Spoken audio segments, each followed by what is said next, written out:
We're announcing today officially the RPO, regular production option, for the new small block V8 going in the Corvette. It's going to be called the LT1. The displacement will be 6.2 liters with a whole suite of next-gen technologies. I'm the Chief Engineer and Program Manager for the small block engine family. So my job is to oversee the design and the development and also implementation and production of the small block engines within that family. We have a core team of engineers, and that includes design engineers and development validation engineers and calibration engineers. And it probably numbers near 100 engineers or so. They've been working meticulously on Gen 5 for a very long time now, fully dedicated to Gen 5. So from the ground up, we start with analysis and packaging drawings, and then we evolve it into actual physical hardware and testing components, and then the program begins to balloon and expand.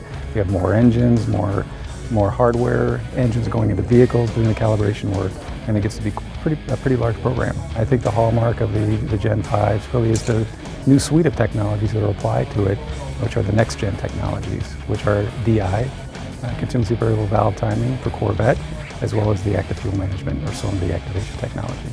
It usually takes about 4 to 5 years to develop an all-new engine.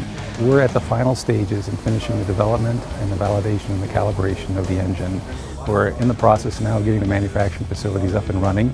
They're having all their equipment installed, they're beginning to do their runoffs, and we're getting ready for volume production, which is going to happen first quarter next year. The small block to me is so special because it does have that history, and it's a heart of a vehicle. An engine is a heart of a vehicle. And to be able to keep transforming it from one generation to another and have that unbroken lineage, that's unique in the industry, and it's very special. It's tremendously rewarding.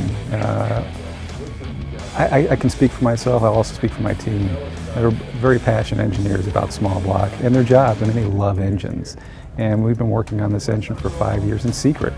And at the culmination of being able to launch the engine and introduce it to the media and really brag about all the good things that we have, it's a thrill. It's a thrill for me, it's a thrill for my whole team.